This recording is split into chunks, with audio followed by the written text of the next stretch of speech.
In this episode, we get some backstory as Asuna and Haruka duel it out. Hey there, my name is Rex, and it's time for the next episode of Yu-Gi-Oh! Sevens.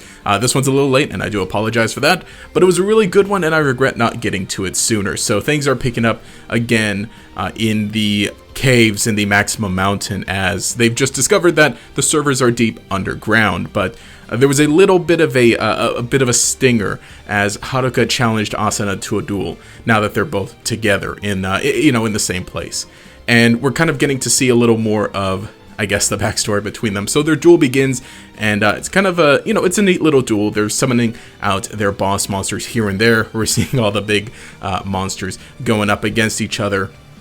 But, as the duel's getting pretty intense, then we kind of start to get some more details on what exactly happened between them in the past, because, we just know that they knew each other, at least, with, sort of these older characters. But what exactly happens is kind of triggered when Asuna plays a field spell, a new field spell, which is a pretty good one, but it turns everything very snowy-like, and it brings them back to that time, right? We see very briefly of how they met when they were both kids, and it's really nice of how they became friends. But of course, Haruka gets a little frustrated. She's like, "Oh, get to the point. The only thing that matters is that snowy day." And we see that apparently during a snowy day, Luke is lost, so they're both out looking for him, and they split up to find him. While Haruka ends up finding Luke, Asuna doesn't contact Haruka after that, and doesn't say anything after that. And, that's what she was holding on to. That's what Haruka really wants her to apologize for.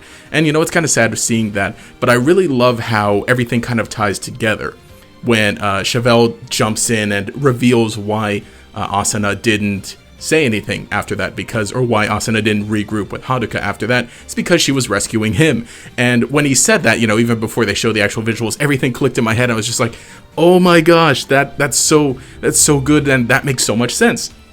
Because, we knew, at least with Chevelle and Dovrap's backstory, that they were saved by Asuna after being, covered in snow and trapped there. And so now we see all of this come together, and it's just so good. I do love that we actually get to see the family too, Chevelle's family. Big twist on top of that he and Dovrap are brothers.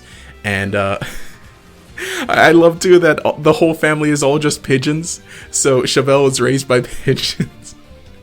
That's an interesting revelation, but par for the course in Yu-Gi-Oh! Sevens. I loved it. Like, as I was watching it, I was just going crazy because just seeing these two pigeons here labeled mom and dad, and then Chevelle and Dovrap, of course, there with their siblings too. Running a family business of delivery stuff. It's just beautiful. I love it. But you know what? We do see the sad story of how they end up getting trapped, and then they're rescued by Asuna, and then on top of that, taken right to the hospital because of how weak they were, being trapped in snow. And I do love that, their backstories kind of tie into each other, right?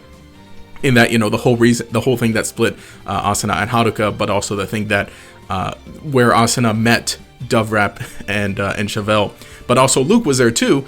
I love how all of this really just ties together, and it kind of does so in a natural way. I really love stuff like that in in Yu-Gi-Oh! Sevens here. And again, something that ties into something. How long ago was that with Chevelle and Dovrap's backstory?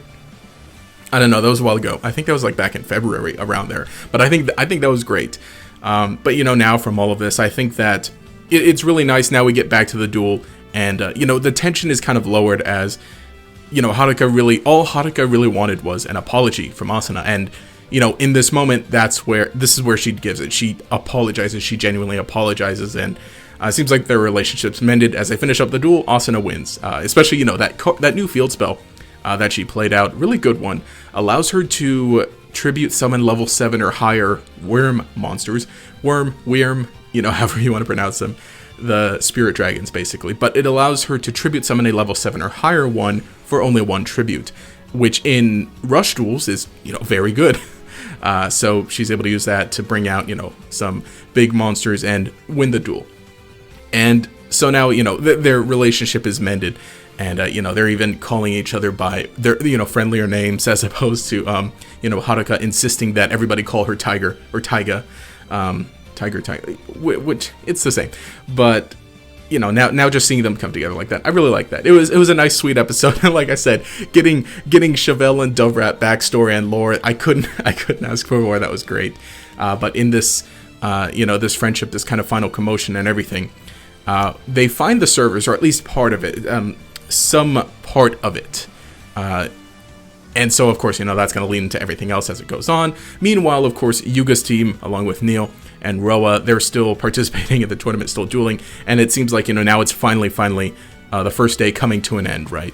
Where the final two teams are announced. I think, before it was mentioned that, like, they were in the lead. Yuga's team and Luke's team were, like, the top two teams.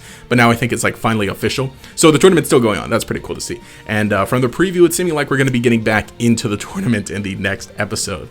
But some cool stuff. Of course, Dovrap is keeping everyone informed, or at least keeping Yuga informed. I didn't mention that, he flew by to drop off a note, and then he does that at the end of this episode too, kind of keeping them up to date, which, something I like.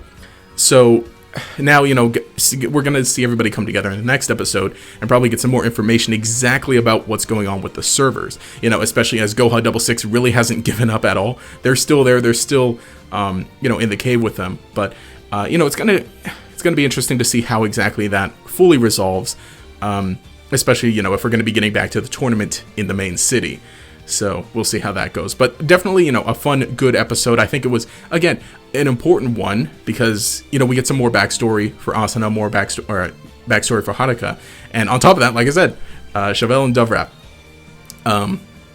But, things didn't exactly progress forward a whole lot for, like, the main story. But again, being something for the characters, I think it was really good in that. But let me know what you think in the comments below. Did you enjoy the episode? Was your favorite part of the episode? And predictions going forward, because it's seeming like now things are going to be wrapping up with a tournament arc. And that'll be pretty neat. I'm looking forward to seeing some big actual duels for the tournament. So we'll see how that goes. But if you enjoyed the video, remember to leave a like and subscribe to show your support. You can enable notifications by clicking the bell icon next to the subscribe button. It'll make sure you see each new video as it comes out. But anyway, this has been Rex. Have a nice day.